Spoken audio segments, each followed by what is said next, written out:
everybody. Welcome to this morning session of our last day of this conference. It's my great pleasure to be able to introduce to you Matthew Ratcliffe. Matthew is Professor of Philosophy, University of Durham. He has published extensively in the philosophy of feelings, mind, psychiatry, psychology, a lot of papers, chapters and books. I would especially like to mention one book, Feelings of Being, Phenomenology, Psychiatry and the Sense of Reality, which I found very well worth reading, I must say. I really recommend it to you if you haven't read it already. It's from 2008. And the title of his talk here today is Phenomenology, Naturalism and the Sense of Reality. Please. Thanks, Frederick, and thanks very much to Javi and Darian for organising this super conference and for inviting me. It's very nice to be here. What I'd like to try and do this morning is to try and sketch a phenomenological criticism of naturalism and at least do something towards assessing its plausibility. And it's something that's voiced by several philosophers in the phenomenological tradition. What I'm going to do is probably something that many scholars of phenomenology are allergic to, which is to abstract to a degree from the work of any particular thinker and paint this picture which I'm going to say is shared by a number of phenomenologists. And I think, to be honest, if we're doing phenomenology rather than doing scholarship, I think we have to do this. We can't be in a situation where lots of phenomenologists have said lots of completely different things, otherwise that just rubbishes the entire tradition. As a source of reliable knowledge concerning experience, there has to be some kind of common ground here. What I'm going to look at today is something that I find in slightly different forms in various places, and I'm going to try and couch it in a way that's vaguely palatable to non-phenomenologists. And what I'm going to look at is something that's come up a few times in this conference. It's the claim that science and scientific naturalism obliviously presuppose rather than succeed in describing the everyday world. And I'm going to focus entirely on Husserl, Heidegger and Merleau-Ponty, and principally Husserl, but that's not to say that others haven't come up with this as well. Okay, so first of all, what's naturalism? Well, it's sort of one of these terms in philosophy I wonder whether we're better off just getting rid of, you know, along with consciousness, representation, and just about everything else, actually. Definitely qualia, that's got to go. But, I mean, of course, naturalism is used to refer to a very wide range of different doctrines. And so it doesn't really make sense to ask simply whether phenomenology is compatible with naturalism or not. So for current purposes, I'm referring to something much more specific, which is to a philosophical position concerning the relationship between human experience and scientific accounts of the world. And according to this view, the empirical sciences are epistemologically and metaphysically privileged over all other forms of inquiry. And as a consequence of this, the best account of reality we have is that provided by science, and anything we take to be real should be coherently integrated into it. Now, of course, it's not clear what is and is not metaphysically acceptable because current science isn't complete and we don't have a crystal ball and we don't know what future science will look like exactly. Furthermore, there's a sort of grey area over which epistemic practices we should award this status to and which we shouldn't, because there are lots of different practices in science. But one thing that unites all naturalists of this persuasion is that phenomenological descriptions absolutely don't fit the bill. That's not to say that this form of naturalism would be dismissive of phenomenology, quite the contrary. Quite a lot of naturalists have maintained that the work of Husserl and his successors remains philosophically valuable, insofar as phenomenologists have provided subtle, nuanced, careful, detailed accounts of aspects of experience that others have neglected.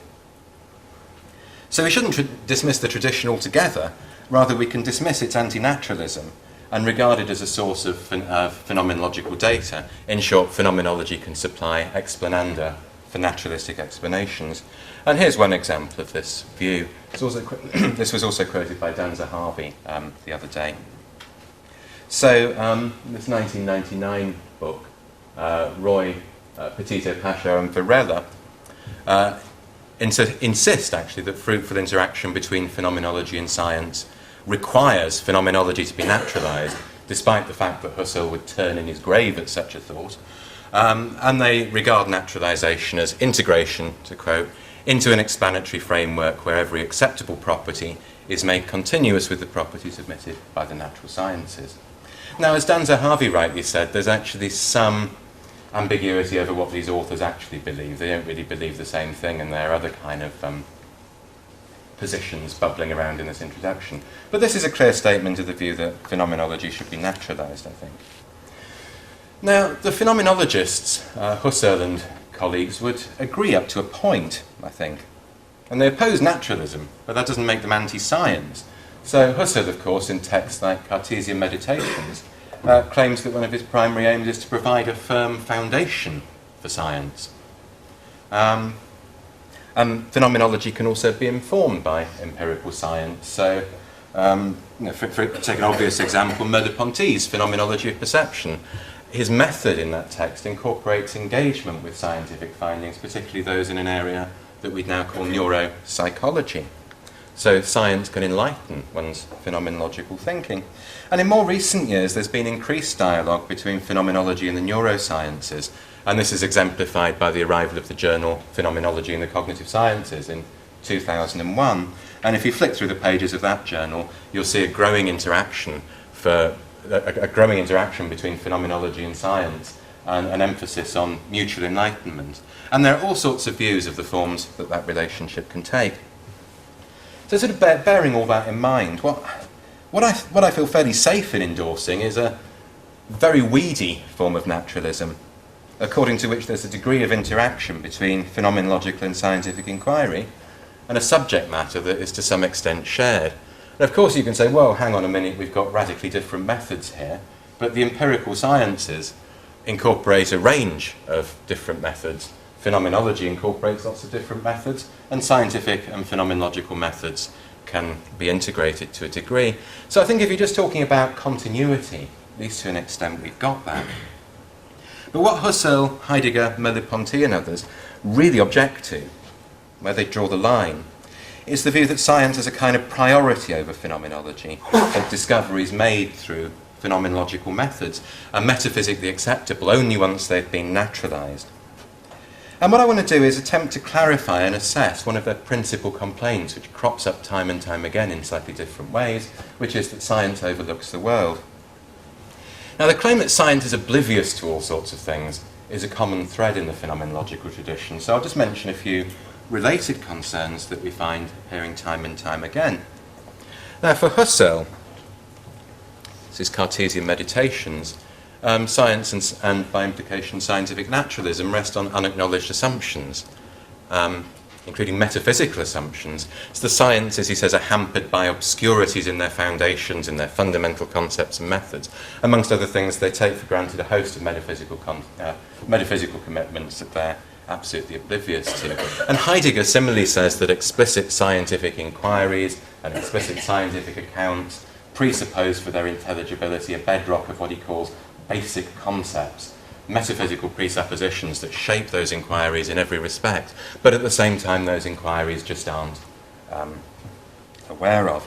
Indeed, I think he says the real work of science is done in these occasional shake-ups when science does become aware of these basic concepts and when they transform to a degree. So there's a claim of sort of metaphysical naivety floating around here, but the claim isn't just that the sciences are metaphysically naive. What you also find in Husserl, Heidegger and Merleau-Ponty are versions of the claim that there's a scientific attitude that's oblivious to its own limitations.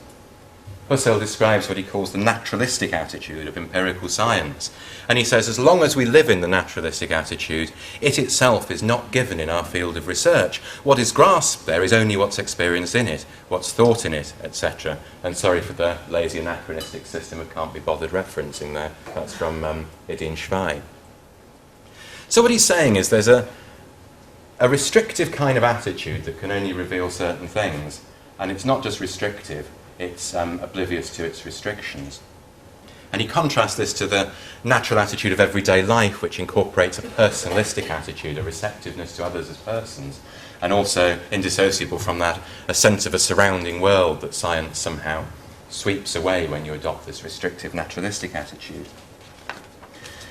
And of course we find something fairly similar in Heidegger as well, in his famous distinction between Vorhandenheit and Zuhandenheit. Roughly in the case of Vorhanden, one encounters something as present at hand, one encounters it in a rather standoffish way as an object that one is apart from to be theoretically scrutinised. That's in contrast to when you're using a hammer or something, when you're not standing apart from the thing and scrutinising it, rather your understanding of it is integrated into your activities. And what Heidegger says is that the scientific attitude is characterised by this sort of present-at-hand gaze. And so it differs from this practical attitude that is more typical of everyday life. And then importantly, there are things about the world accessible through the practical attitude that aren't accessible through the theoretical attitude, so the theoretical attitude shouldn't totalise and so on. And of course there's a great deal more to be said there. But these kind of charges of obliviousness gravitate around a much further reaching point, which isn't that science is oblivious to certain aspects of the world. The claim is that science is oblivious to the world full stop. So the world of everyday experience, it's maintained, isn't incorporated into the scientifically described world at all. It's sort of swept away, innocently presupposed by it. And that's even though the intelligibility of the scientifically described world tacitly depends upon the world, whatever the heck that is. So Heidegger, of course, states that the kind of knowing characterising theoretical inquiry presupposes being in the world, and you've got a lengthy account of what being in the world is. So science, he says, not only fails to adequately characterise how we find ourselves in the world, it doesn't even acknowledge the existence of a world that it takes for granted. And Husserl, likewise in texts like The Crisis, maintains that empirical science, and therefore naturalism, have historically come to forget the world that they're grounded in. You've got this system of abstractions sort of embedded in each other, and eventually you forget the world that is presupposed by the intelligibility of these abstractions in the first place. It's rather like sort of overusing a map, and it comes to sort of gradually substitute for the terrain that's being mapped by it. You know, an abstraction replaces the reality that it's meant to help you navigate. And something Tom Baldwin quoted yesterday as well, Merleau-Ponty also says things like this. So he talks about phenomenology as a return to the phenomena themselves, the things themselves, so drawing on Husserl there, and describes it as a return to the world which precedes knowledge, including scientific knowledge, of which knowledge always speaks, and in relation to which every scientific schematization is an abstract and derivative sign language, as is geography in relation to the countryside, in which we've learnt beforehand what a forest, a prairie, or a river is. So we find these kind of themes cropping up time and time again. But what are we to make of them? Should we just say, fair cop, mate, let's give up on naturalism and just move along happily? Well, no, because unless you agree with them already, you're not going to be moved by any of this stuff, and there are some obvious reasons why. Science is oblivious to some of its presuppositions. Well, big deal. Is it contingently oblivious, or is it necessarily oblivious? The answer would seem to be that it's contingently oblivious. Let's think about Heideggerian basic concepts here. As Mike Wheeler pointed out yesterday, one could think of a form of science that is accompanied by a questioning of its basic concepts, or even, to make a stronger claim, where a questioning of basic concepts is partly constitutive of its method. Science isn't obliged to be oblivious to its history. Scientists aren't obliged to be unquestioning. Furthermore, we can tar every form of knowing with the same brush. It's not only the poor old scientists that are innocent in this way. All forms of inquiry have this tendency to overlook certain things that they presuppose. So you could say if all forms of inquiry are tarred with the same brush, perhaps scientific inquiry is privileged over others according to some other criterion. So let's move on from that one. But hang on, if science presupposes the evil naturalistic attitude, well, I mean, some of the statements of this are verging on a caricature, I think. Oh yeah, well, science sees everything as present at hand. It just gawps in this standoffish way rather than wandering around with hammers. Well, I don't mean to make light of it. I mean, obviously, the phenomenological case is more sophisticated than that, but it's not at all clear to me that science is straitjacketed by a single stance or attitude that characterises all forms and stages of scientific inquiry in all domains, and only scientific inquiry. And I was looking at some stuff by Taggart recently on the role of emotions in scientific inquiry. Not emotions as squidgy-widgy bodily feelings, but emotions as intentional attitudes that contribute to one's interpretation of data and so on. So, he looks at the role of emotional attitudes in topic selection, investigation, discovery and justification, and talks about a range of different attitudes that appear, wonder, excitement, awe, anxiety, and aesthetic feelings and so on. There are all sorts of different kinds of engagement, all sorts of different stance here. So I think we can say that science is actually open to what's revealed to a range of different perspectives. And the claim that we should then integrate those revelations by sort of constraining, by privileging certain perspectives, I don't see any argument against that. So you can say the naturalist is open to all sorts of different perspectives to get the data. Then you say, okay, well, certain epistemic positions are privileged, so let's try and shove everything into the world that's revealed through them. I need an argument for it, but I don't see an obvious dismissal of it there. What about the world? You can say, aha, but here's my big weapon here, you just presuppose the world. And you can say, well, what on earth do you mean by the world in this context? Talking about the world in philosophy is like trying to catch an eel with your bare hands, which I tried to do with my son on Lindisfarne the other week, and it's very difficult. As Bas van Fraassen points out in the Empirical stance, amongst others, this term is used in all sorts of vague and confused ways. So you can say, look, science describes the world, and what other world is there? So please, can you stop moaning and just let us get on with it? So, fair enough. I think if we want to say that science presupposes the world, we've got to be a bit clearer about this. And I think there is something to this point, and I'd like to try and get it a bit clearer today. So what I want to do is try and approach this notion of the world that the phenomenologists rely on. Approach it in one particular way, describe it in one particular way. You can approach it in all sorts of other ways, describe it in all sorts of other ways. But what I want to do is try and get at something. Try and clarify it a bit, and suggest that once we've got at this, there's some plausibility here. There's a point to be had here that I think the naturalist should at least take notice of. So, the position I'm going to sketch is, I think, very roughly Husserl's. I think we can, if we sort of take a rather blurred lens towards Heidegger, Merleau-Ponty and others, we find it there as well. Of course, it might not be Husserl's, because people think Husserl said all sorts of things because he's not very clear, but I think it's Husserl, and if it's not, I think it's an interesting position. So, this isn't an argument here, but this is what I'm going to try and suggest the world involves. So the first step is to recognise that taking something to be real presupposes a sense of reality, and that the world consists, at least in part, of this sense of reality. How do you characterise it? First claim, we experience possibilities. It's a theory of perceptual, I think perhaps non-perceptual content here. From that, you make the move that to have a sense of reality is to experience oneself as inhabiting a possibility space, and thus a world, that's presupposed by the scientifically described world. Well, what's a sense of reality? Now, I can believe that my train back this afternoon's at 5:40. And I take it to be the case that my train's 5:40. So I don't just take things to be the case in non-experiential or non-perceptual beliefs. I look over there and see a piano. I don't just sort of have an image of a piano or some other perceptual content and then maybe infer that there's a kind of object called a piano and infer that it's actually there. Rather, if we're being phenomenologically naive about this, I turn round, I see a piano, and my perception incorporates a sense of what it is, and also a sense that it is.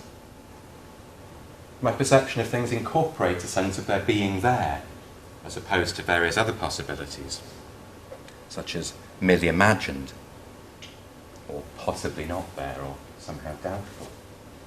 So the sense of reality, I want to suggest, is integral to perceptual experience and to sort of non-perceptual thinking about things. This is, I think, something Husserl would say as well. But the sense of reality isn't just taking something to be the case in experience or thought. Sense of reality is presupposed by the possibility of taking something to be the case. In order to take something to be the case, you have to have a grasp of the distinction between something being the case and not being the case.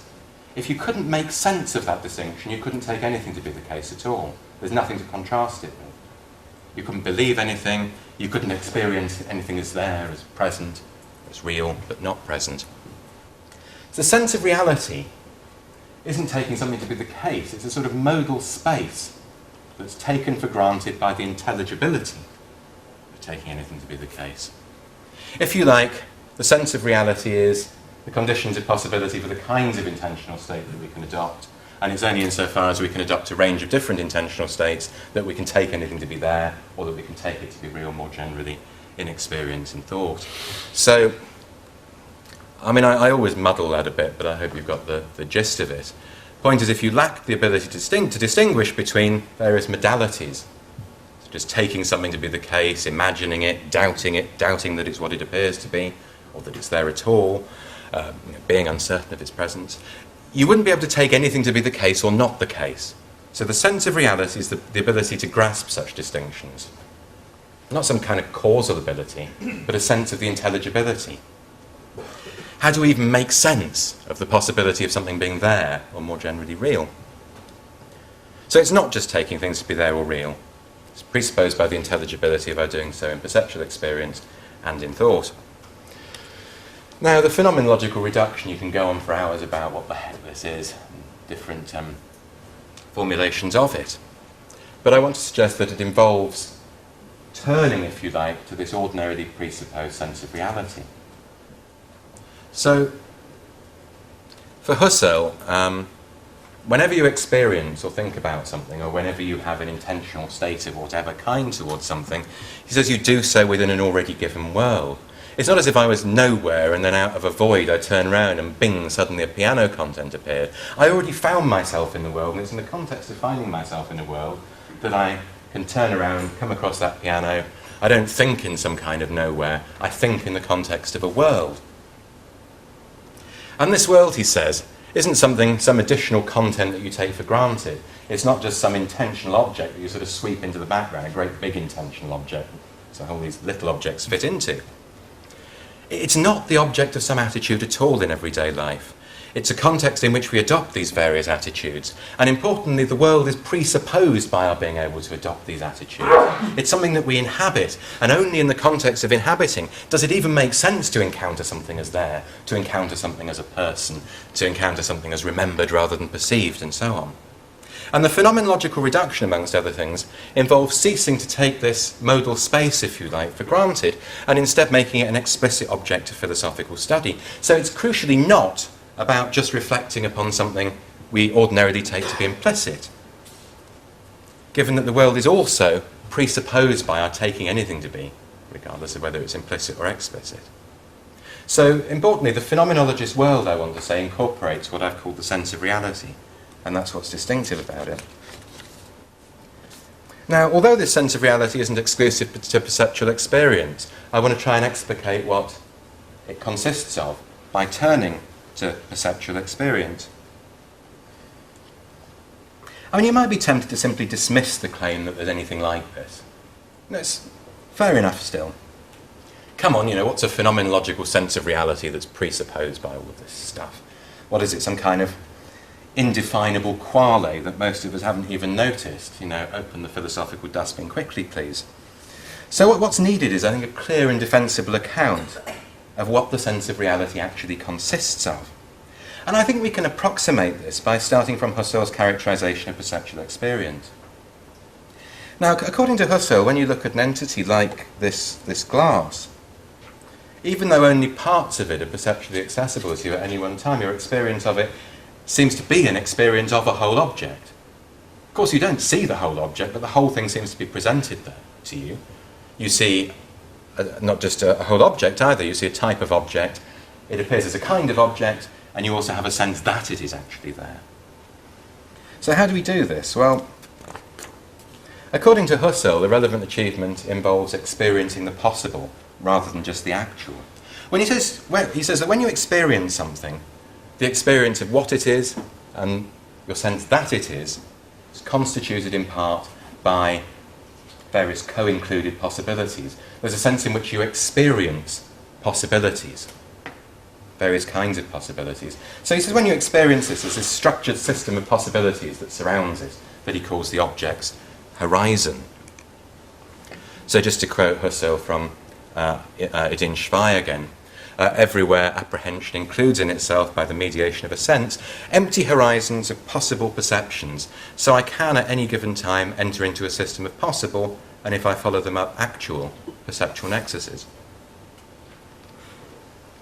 Now, I think it's important to sort of revel in the richness of this view by drawing not just on Husserl, but also other phenomenologists, and to recognise that we perceive various different kinds of possibility. So Husserl would want to say that seeing a glass includes there's the co-included possibility of my seeing it from another direction.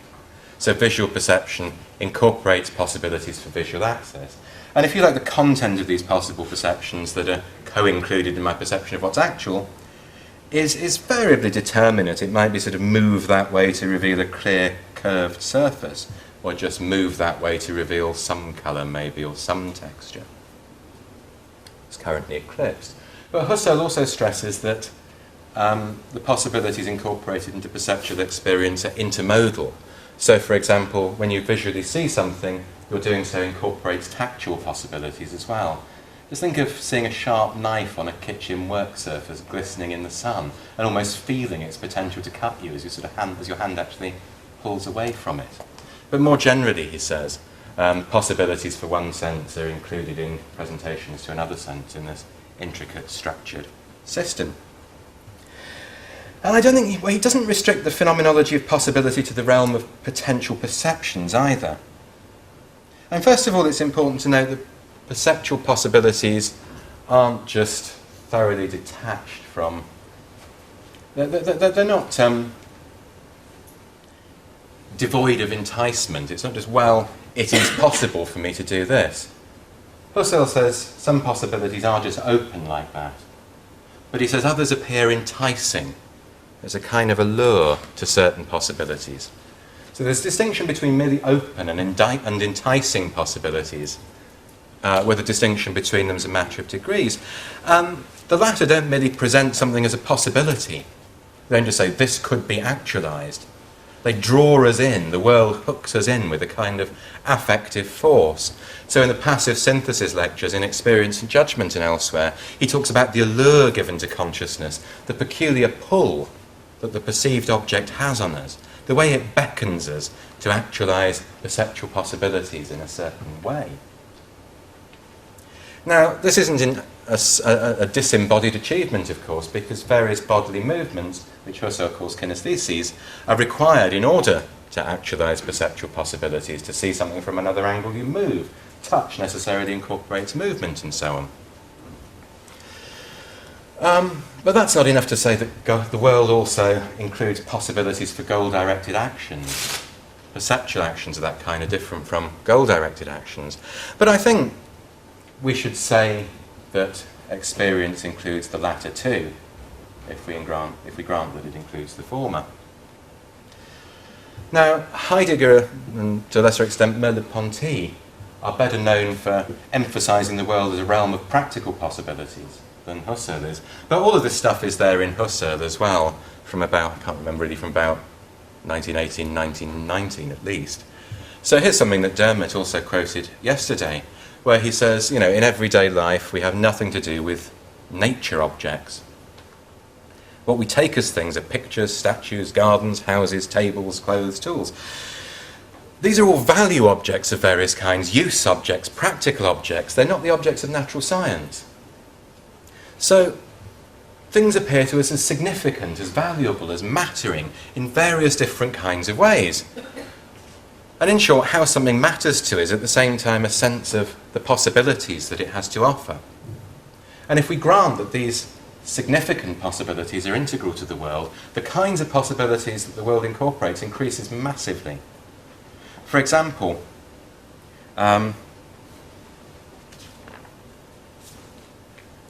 possibilities might include practically significant in the context of a range of projects, or threatening. But these are very broad categories of mattering that we can split up into a range of subcategories. So something can be practically significant in all sorts of ways, as Heidegger emphasises. Something can appear as offering various possibilities, so that it appears urgently required, appropriate for a task, inappropriate, cumbersome, and so on. You can go on and make all sorts of subtle subdivisions. Same for threatening. I mean, threat can appear as major, minor, likely, unlikely, inevitable, distant, avoidable, and so on. There's also a distinction between possible activities and possible happenings, which is a very important one to make. Between I can actualise P and P might just happen. An absolutely crucial further complication, which Husserl really does emphasise in the Fifth Cartesian Meditation and elsewhere, is that the world incorporates possibilities not just for me, but for other people. This glass, my sense of its being there, incorporates an awareness of it offering possibilities not just for me, but for others as well. It appears as perceptually and practically there for others. And of course, people themselves offer a range of different kinds of significant possibility, from communion to estrangement to help, and so on. And so what we've got is this complicated, systematically structured, and importantly, dynamic experience of possibilities. Some are actualised, others are revealed, and so on. An experience, Husserl suggests, is shaped by modes of practical and non-conceptual anticipation, such as certainty, uncertainty, and doubt. So I've just sketched this very briefly, but I hope you can get a grasp of the potential richness of this view.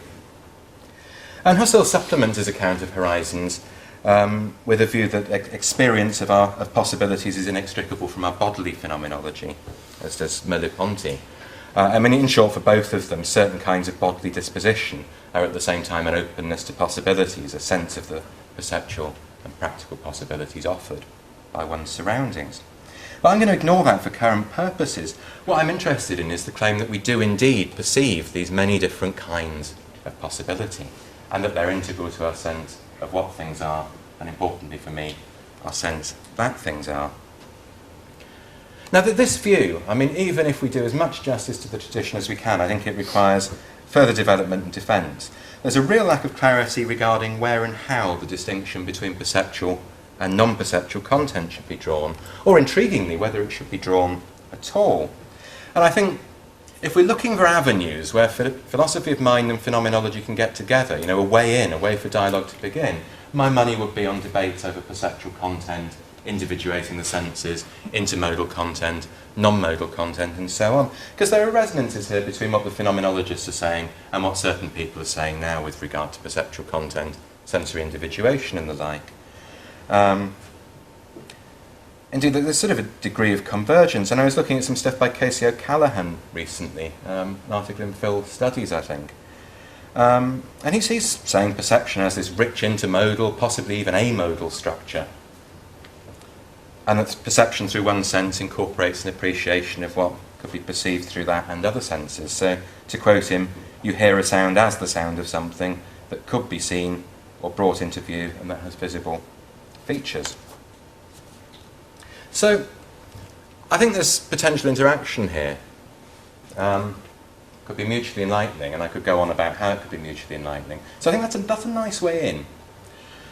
But of course, it doesn't give me the conclusion that Husserl's account of perceptual horizons is correct. But what I want to say for the moment is that it should at least be taken seriously. It's clear enough, it's interesting enough, phenomenologically plausible enough. But this doesn't get us to a world, these possibilities are things that entities or situations have within the context of a previously given world. Come on, where's this world that everyone keeps alluding to? Still haven't seen it yet. So doubt begins to grow. But there's one further move I think we can make. And we find something like this in Heidegger, Merleau-Ponty and Husserl in slightly different ways. It's not really explicit, but I'm pretty sure it's there. Which is to say that the world, which is presupposed by scientific accounts of things, is comprised of an openness to certain types of possibility. So, in order to experience something as threatening, you have to be open to the possibility of threat. Your world has to incorporate that type of possibility. In order to find something practically significant, perceivable from another angle, your world has to incorporate that kind of possibility. You already inhabit a modal space in which one is capable of encountering things in those various ways. So I think the world, as the phenomenologists characterise it, is at least in part this kind of modal space. When we think about something, when we experience something, we find ourselves in a pre-given space of possibilities. So what's crucial here is a sort of type token distinction. Well, you know, the token possibility of grasping that glass is integral to my sense of it, but that presupposes access to that type of possibility. The world, I want to say, is an access to types of possibility. And the phenomenology, these people claim, constitutes, for want of a clearer way of putting it, a sense of belonging to something. One inhabits this modal space. And we can see here, then, how this modal space might be constitutive of a sense of reality. Now, it's not clear to me which possibilities are and aren't constitutive of a sense of reality, but it's clear to me that some of them are.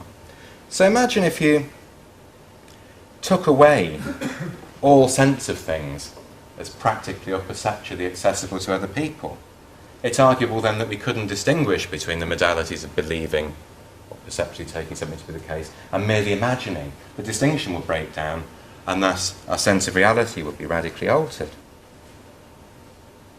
Similarly, we can think about practical access to the world. Think of a world altogether stripped of the possibility of practical access.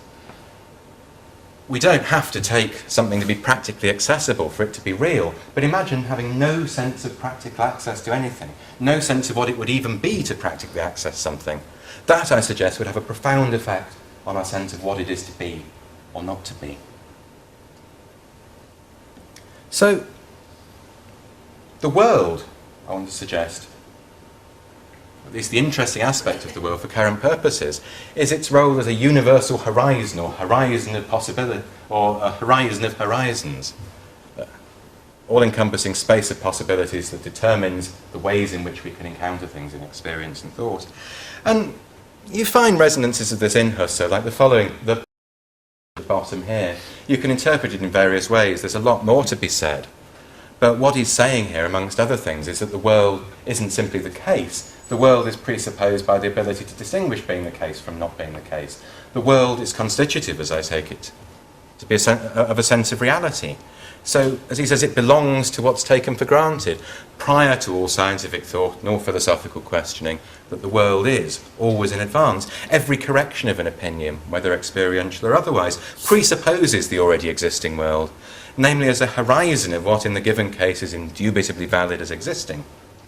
Presupposes within this horizon something familiar and doubtlessly certain, with which that which is perhaps cancelled out as invalid came into conflict. And you find similar themes in Merleau-Ponty and Heidegger. For Merleau-Ponty, drawing on Husserl, the world is the horizon of horizons, the style of all possible styles, the boundary on the kinds of experience and thought that are intelligible to us.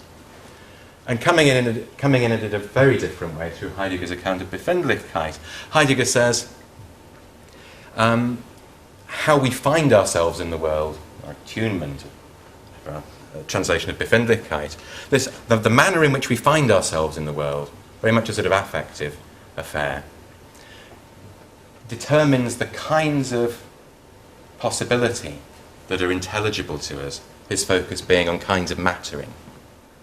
So to put it in his crystal clear prose, being affected by the unserviceable, the resistant, or the threatening character of something is ontologically possible only insofar as being in it such has been determined existentially beforehand in such a manner that what it encounters within the world can matter to it. How we find ourselves in the world is, amongst other things, a case of the kinds of mattering that are intelligible to us, the forms of experience, the ways of being in the world, the forms of experience that are intelligible to us. And masses more to be said there, that's just an indication of ways we could go. So I think despite the fact there are huge differences, despite the fact this is a very sort of abstract presentation, I think we find a common theme here, that encountering entities in all the ways we do, all the modalities of experience and thought, depends upon being open to certain kinds of possibility, and this openness is inseparable from belonging to a world. And so the nature of the charge that naturalism overlooks the world becomes much clearer, I think. If there's an argument, here it is. Science is concerned only with revealing what is the case, or what might be the case, or what's not the case, but it takes the modalities for granted. Naturalism restricts itself to what science delivers, and thus to what's the case. Therefore, naturalism fails to accommodate the space of possibilities presupposed by the intelligibility of something's being the case. The space of possibilities is a phenomenological achievement, therefore phenomenology cannot be naturalised. Hooray, game over, naturalist vanquished, let's all go home. Doesn't work. You send that off to analysis, it's going to get a pretty swift rejection. Two obvious flaws in it. Obviously, it's mortgaged on a debatable account of perceptual content. But there's also a switch here from saying there's a phenomenology of token possibilities to the idea that there's a phenomenology of types. So you can't really get from step 3, so you can't really get from the steps I laid out earlier, this account of horizons, to an account of the world as universal horizon. You know, why should this be a phenomenological achievement? But I think we can strengthen this by arguing directly for 4. And this is really where my own interests come in. I think we can argue directly for the claim that to have a sense of reality is to experience oneself as inhabiting a possibility space, with circumventing various objections. And we can do it because there's an absolutely huge body of first-person testimony that's plausibly interpreted in terms of alterations in the kinds of possibility that people are receptive to, which are inextricable from changes in the sense of reality. And of course there are all sorts of problems with interpretation. You bring in your own presuppositions, it's a self-fulfilling prophecy. But I just don't know of any other interpretive framework that can make sense of certain testimonies in a way that is unifying and coherent like this. And one of the principal sources that's convinced me that something like this view of world is right is engaging with first-person reports of psychiatric illness. So, in my book Feelings of Being, I offered a fairly lengthy defence of the view that certain forms of psychiatric illness involve changes in the space of possibilities, in the sense of reality. I'll offer just a couple of really brief illustrations here. And one of my favourite books of all time is Autobiography of a Schizophrenic Girl. It's almost like a hoax. Like someone said, "Psst, can you write a memoir of schizophrenia that gels perfectly with Heideggerian phenomenology?" But it's remarkable. The account she offers just describes losing whole categories of possibility from experience. Furthermore, this is experience as a loss. So she talks about how everything was exact, smooth, artificial, extremely tense, and so on. And this is attributed, amongst other things, to a complete lack of the possibility of any kind of practical significance. And with this, she says it's as though reality attenuated, had slipped away from all these things and all these people. It talks about losing the feel of practical things. And it's not just losing the sense of reality, rather the modalities have switched. There's something rather odd that goes on in the text. She says, when I looked at a chair or a jug, I thought not of their use or function. A jug, not as something to hold water. Chair, not for sitting on, but has lost their names, their functions, their meanings. They became things to take on life, to exist. So sort of the normal sense of taking something to be real is contrasted with this odd sense of existence, the way that echoes with, resonates with Sartre's descriptions in Nausea. So it's not that the sense of reality's gone, it's changed. She doesn't believe anything in quite the same way she did before. She doesn't take anything to be the case or not the case in quite the way she did before. The whole modal space she inhabits is radically different. She lives in a different world.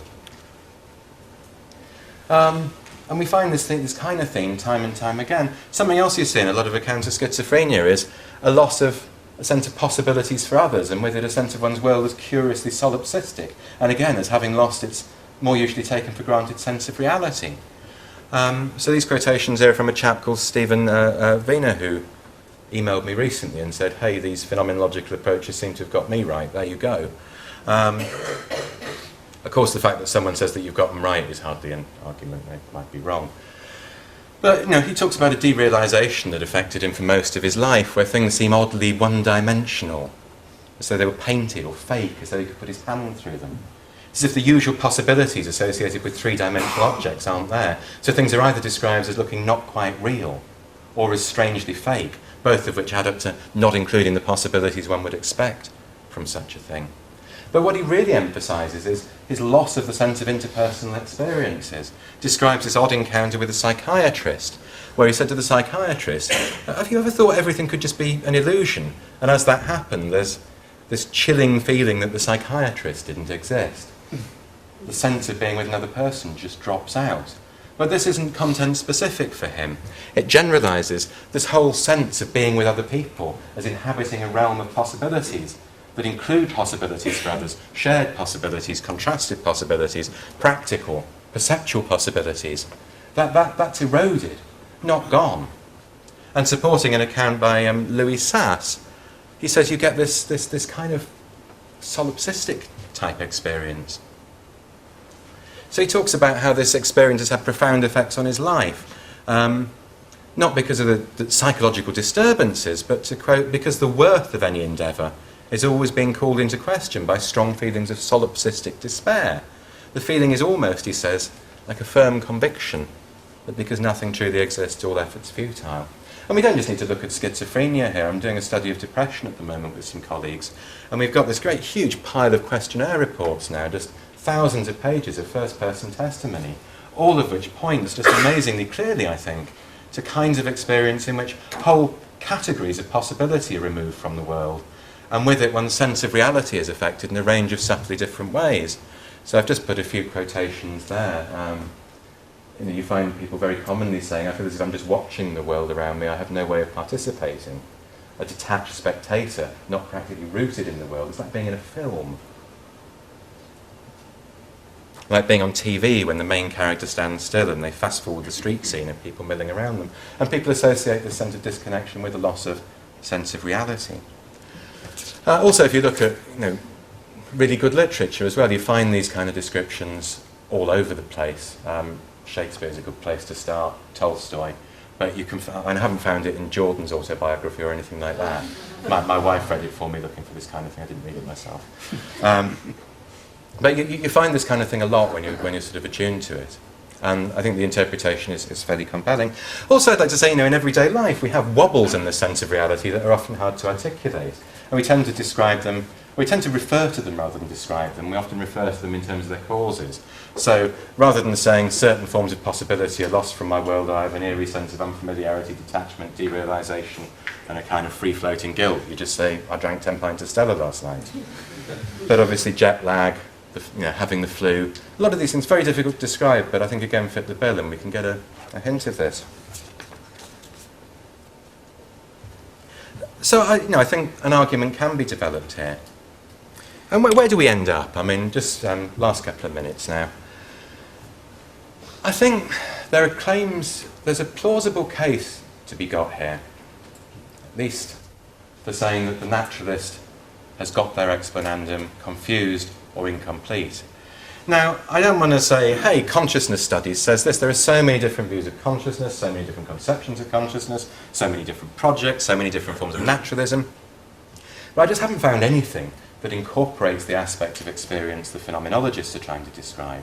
So we can either say that the naturalist explanandum is confused, or that the explanandum is legitimate, but there's this whole other thing bubbling around that they haven't even noticed yet. So this famous quotation from Colin McGinn, how can technicolor phenomenology arise from soggy grey matter? Here's the phenomenologist's inelegant version of this. This is the explanandum that's been missed, I think they'd say. The question isn't, how can technicolor phenomenology arise from soggy grey matter? Or it's not just that. It's how can an inventory of what's the case, what exists, accommodate a possibility space that's presupposed by the intelligibility of what's the case. A space that's surely phenomenological, attributable to consciousness, but at the same time, and this is more puzzling, presents itself as the shared world that we find ourselves in with others, rather than as something originating in a subjective perspective. So at the very least, I think there's dialogue needed here over the explanandum. But I think the problems for naturalism go further if something like this is acknowledged. You don't want to say, well, naturalism is necessarily correct, therefore anything we get shoved on the table, let's go and naturalise it darn quick. There are some things, surely, that could lead one to question the project. So what's needed here is, okay, folks, new explanandum, is the project still legitimate? You need a defence of the view that this kind of phenomenological achievement can be naturalised. And we don't have that yet, because the achievement hasn't been acknowledged. But if it is acknowledged, and this is recognised as an explanandum for naturalism and not just phenomenology, then we have something interesting. People stop talking cross purposes because phenomenology and naturalism then share the same explanandum. And at that point, it at least is possible for the pair of them to stand toe to toe and slog it out, as it were. So I'll stop at that point. Thank you.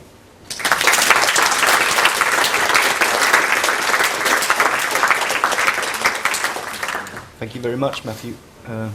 Questions? Yes, up there first. Matthew, why do you think that science doesn't deal with possibility? It's restricted to what is? Yeah, I was thinking about that. I mean, you could say it's... so I'm not saying science doesn't deal in possibilities, but it doesn't deal in possibilities in this sense. So you say, well, this particular question, how is it intelligible to have a grasp between is and is not? There's possibilities in that sense. And then the claim is, well, that distinction is anchored in an experience of possibilities, and the world primarily is this sort of modal space. I don't know whether it should be developed into a kind of metaphysical claim that would be opposed to a particular metaphysical view, that the world principally is a modal space, rather than constituted by something else. Yes, first class, science tells me all kinds of non-actual things, like if I don't put oil in my engine, it will seize up. Exactly. These things aren't actual, precisely because science has told me about them. No, I mean, I alluded to that point earlier, that obviously that you distinguish what's the case, what's possibly the case, what might be the case, what's definitely not the case. But the phenomenologists would claim that the intelligibility of those modal distinctions is something, an aspect of experience that is overlooked. So the world is a context in which it makes sense to make those distinctions. But I still see, I don't see why you think these distinctions aren't in science. I think the distinctions are in science, but I don't think the science includes an account of the intelligibility of the distinctions. So it's a different kind of question. But I think this is part of the problem, though. The question is, I suppose the issue for us, or one of the issues for us here, is there a question here that is distinct? It's interesting. Some people go, oh yeah, got that one, great, let's go and do phenomenology. And others say, I just don't see it. So, is there a distinct question to be had? I think there is, and you obviously don't. Yes, partly you had a very specific argument about possibility, and that just seemed to me to have a premise that was clearly false, that science doesn't deal with possibility. Yeah, it was There's a more general question. You described, I take it, this is how I see it, an aspect of human psychology, and you might well say, from a naturalist point of view, that's something within a larger world as it is, and can the naturalist object accommodate the fact that that thing is within the world. But now we need to look at the details. The naturalist would want to say, yes, all the bits of human experience you're talking about are things that also can be approached from a naturalist point of view. And if you were a dualist, some kind of micro-dualist, you might say, no, they can't. So if you're not a dualist, I don't see what the argument is. Yeah, there's sort of I can see the moves you're making there. But again, the claim isn't that science can't talk of possibilities. Of course, science can. But possibilities being used in a different way here. When you say science concerns itself with the actual, that's a clumsy formulation, I grant you, but it's meant to include, is not, is possible, and so on. But the claim again is that sure, these distinctions are intelligible to us. We can distinguish. It makes sense to us to distinguish between the actual, the possible, the non-actual. That's intelligible to us. And so you can look at various disturbances in the structure of experience where this is no longer intelligible to people. The possibility of certain scientific endeavours would no longer make sense because the modalities that the forms of scientific thought involve have just dropped out. So then the question is, well, okay, what do those modal distinctions consist of? Phenomenologists say they're experienced. What form does the experience take? Oh, well, you won't find it in the world because it's always bubbling in the background. It's something that you always take for granted before you set off and do anything. And this is something, therefore, that we tend to overlook. And therefore, scientific studies of consciousness have overlooked it because there's a tendency to say, okay, well, here we are, plonked in a world. There are some things that are subjective, there are some things that are objective. Let's look for consciousness in the world. But the phenomenologist is saying, well, if you start off by saying, what's the basis of these modal distinctions, you won't find them within the world.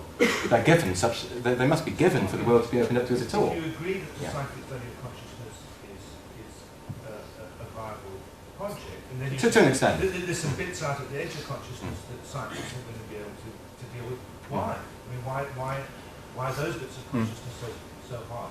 Oh, well, I'm not saying that. I'm not saying that. Well, I think they're hard insofar as that last question formulates why it's hard. There's something very odd here. I mean, your consciousness gives you a sense of yourself as occupying a contingent perspective in a world. Consciousness, you know, there's always talk of the subjective, the internal and so on, but the achievement that phenomenologists are getting at is a sense of being plonked in a world at all, in which you experience yourself as occupying a contingent subjective perspective, as opposed to others. And the claim is that presupposes a grasp of certain modalities. It's one of the claims, phenomenologically constituted, and the claim is it's being missed, because you just say, oh great, in the world, take that for granted, let's have a look around folks, describe some things, but it's something that's presupposed. Now, what does that say for consciousness studies? One question is whether you could say, if you acknowledge this phenomenological achievement, and that it's been mischaracterised, does that mean we now have to go and recharacterise everything else? Or can we carry on as before but add something more? It's a question I didn't answer. I'd go for the recharacterise everything move, just because it's always more fun to smash the chessboard than get the little move. I think that's very central, but we need to move on. I have a couple of other questions. Please. Yeah, I'm just sort of carrying on from David's question. I mean, it seems to me that the distinction between the possible and the actual you draw seems to be a perfectly good example of a functional distinction between certain types of medical representation. For example, those that are kind of tied to the sort of rich proprioceptive input from the world, from our online visual and auditory input, and those that are integrated within that, and those that aren't. I mean, no, maybe that picture's wrong, but it seems to be that seems to be the kind of distinction that a broadly functionalist cognitive science could get a handle on. I don't see where you know, what's so unnaturalisable about that. I haven't said it's unnaturalisable, and I obviously think it is, but I haven't come out yet. Whoops. You know, it's a tacit possibility in the but world. No, I mean, I'm saying that maybe the functionalist can get a grip on it. What I'm saying here is something that the functionalist needs to get a grip on. Here is something I'm not seeing in any exponenda whatsoever. But they are. I mean, in what way? I mean, how does functionalism tell me? I guess I gave you a broad brush example of how functionalists might approach that. I mean, it's elaborated at all. At huge length in Metzinger's being no one as well. I mean, distinction online and offline simulation, two different kinds of cognitive simulation, which then you could potentially rest in some, you know, more fine-grained theory of mental representations, such as connectionism, for example, which also can deal with sort of dynamic and anticipatory aspects of representation and structure. But I just don't see anything. I don't see how. I just don't see how offline simulation engages with the possibility to distinguish something as being or not being. I mean, in cases such as Renee's and the autobiography of a schizophrenic girl that I put up, you could say Renee's sense of reality is so transformed she can't, but the possibility of online, offline in those terms is gone. Now you could say, hey, well, you know, let's be a functionalist and somehow deal with this. All I'm trying to do is provide a phenomenological characterization that your eager functionalist will have to deal with. And I would say that if you look through the literature, you do not find anything like this. That's just an example. This you know, where certain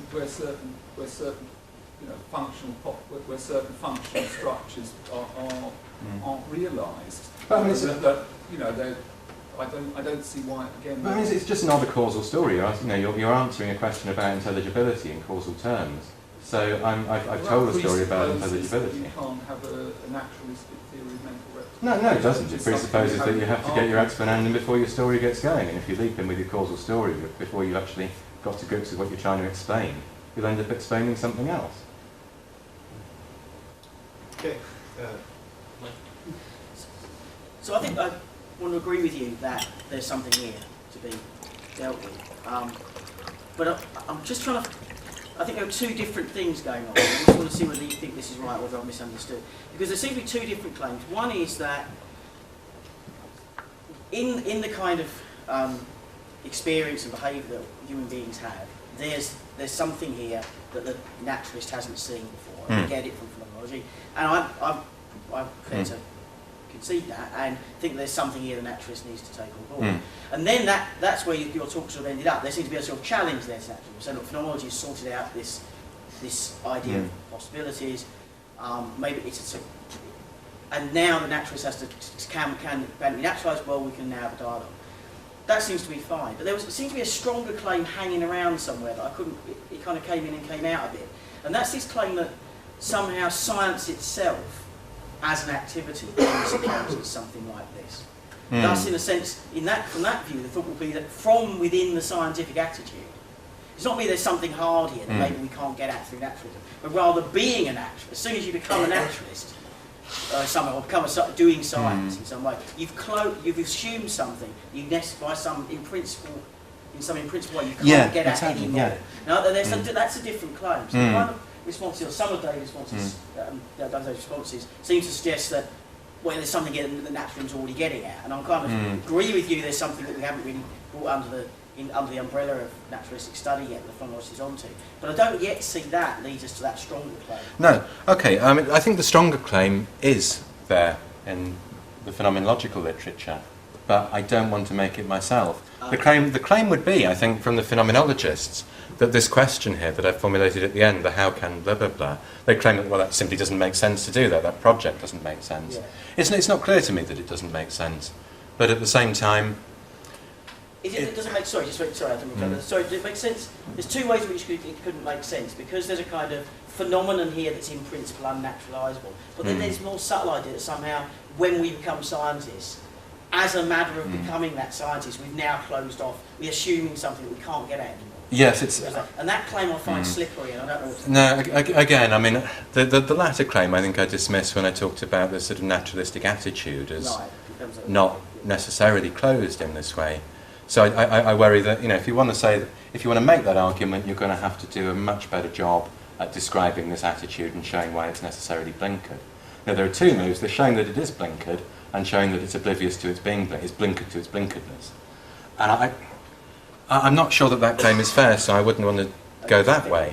And then without that, it's not clear to me that you then get the non-naturalisability claim purely on the basis of the phenomenology. What you do get, though, I think, is a real shake-up, because...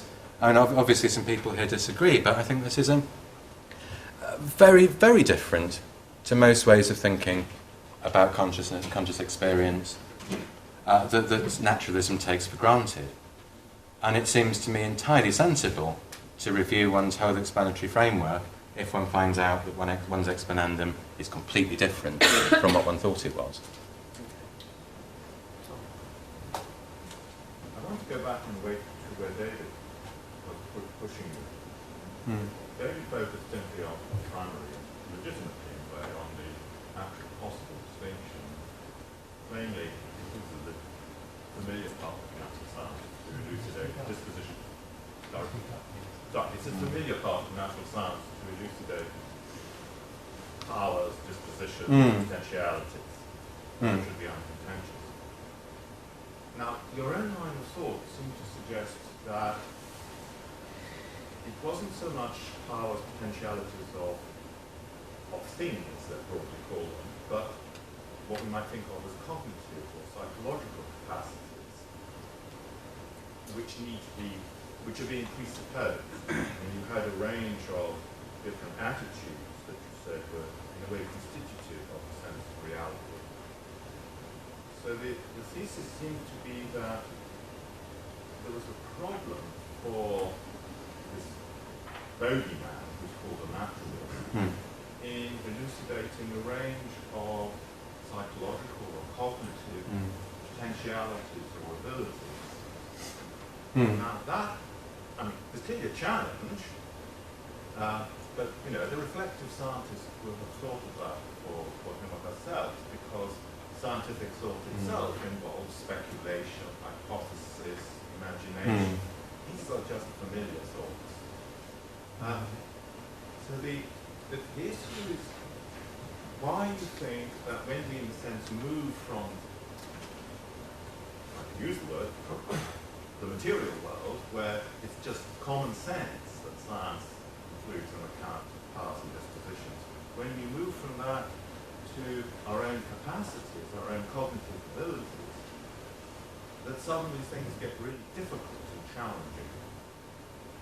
But that's the moves that you're making, and I haven't yet heard why you think that that's so much, such a sort of leap effect. I mean, in short, it's not the move that I'm making. Okay. And I think a lot of disagreements at this conference maybe take the form of, well, here's a claim about consciousness, let's construe it in terms of the psychological, the cognitive, and immediately you think about the capacities of an organism in a world, like a third-person approach to yourself, might think of someone else. But this is very different from the phenomenological starting point, the phenomenological reduction, of course, says, we're not doing that. The moment you think of yourself as a psychological subject in a world, you've taken for granted the phenomenological achievement of having a world, and that world is a context in which you do all this thinking, so let's try and bring it to light. Now, I'm not saying that we need to perform some kind of mystical one-shot freedom from prejudice style epoche, but just bringing that to light, perhaps in the way that Merleau-Ponty suggests, a sort of gradual coming into view of it. And it involves adopting a very different kind of perspective. And that's when the phenomenologist claims come in, that, well, if you adopt this other attitude, then you're oblivious to something. Something like this move has to be made. So the difference, where we part company, I think, would be in this move to, well, this is psychological. So a lot of this hangs on whether something like the phenomenological reduction is a genuine possibility. Something like that attitude, or that mood, if you like, is possible. And is revelatory in a way in which certain other attitudes that you might otherwise take for granted aren't revelatory. And I suppose what I've tried to do is just, you don't just say, hey, well, phenomenological reduction, got it, let's perform it, get on with it. But rather you try and convey a sense of what it is through trying to describe what's discovered through it. So the attitude and its discoveries are brought to light together. I think something like that's required. And that's at least what I've tried to do here, to suggest that this kind of attitudinal shift is warranted, and that it reveals some kind of world. But one is indeed oblivious to if one just says, well, world there, now let's just see what's going on in the psychological. So I think that's maybe where the disagreement lies. So that would obviously be put in a way that's shamelessly favourably disposed towards the phenomenologist. Okay, we'll have one last question, then we have to break for I started to change my mind about what I wanted to ask you about in your exchange with David. And I come from the sort of analytic side of the fence, and I'm just trying to figure out what you do on the other side of the fence. It's so very different. Well, I don't think of myself as that non-analytic. When you were talking to David, the point isn't just that modality structures, I think you're saying, ineliminably our experience. But the point is to make that intelligible. And to an analytic philosopher, that's like an awfully familiar activity. Just as one might, going closer to my own area, one might say that normativity ineliminably structures experience. That's a correct account of our psychology. But what the devil is it? How the devil makes sense of it? Well, there's a bottomless literature, and it was a philosopher trying to do that. Just as there's a bottomless literature in analytic philosophy trying to say, well, they make sense of the notions of possibility and necessity, and it's very hard, and it's extremely controversial whether these things can be made sense of in a way that's consistent with naturalism, or whether we need to clutter up our ontology with things that naturalism doesn't accommodate in order to do so. So this looks familiar. So what's the difference in philosophical? Well, again, it's a different kind of question, because you can say, sure, let's talk about possibility, let's talk about actuality, let's talk about necessity. And what the phenomenologist is saying, well, how is it that we can even make sense of the distinction between those, the term possibilities? And so there's a kind of, it's almost like a sort of meta-possibility whereby you have to live in a space of possibilities to distinguish as objects of some intentional states, something as possible as actual and so on. So there's that kind of move. I think the account of perceptual content, I've indicated there's a bit of convergence beginning to happen now. I think perceptual content does it an injustice, to be honest, the term. But that account of experience hasn't, I think, really registered. And you find a sort of crude version of this in Alvin Noe. But I haven't seen much else along those lines. So you've got an account of experience, you've got a different kind of question, and you've got a claim about how the various modalities of judgment are constructed, that you have to sort of take for granted some kind of possibility space. And I think you've got the possibility of a kind of dialogue with all sorts of sources of first-person testimony that makes it rather plausible. So, you know, it's not necessarily completely different, but I think it's a different formulation. It's a pity to break it off, because I think the discussion is really getting at the heart of the sort of issue of the conference. But I mean, now we have 15 minutes for coffee and tea, otherwise we won't have any coffee and tea. So we have to Thank you.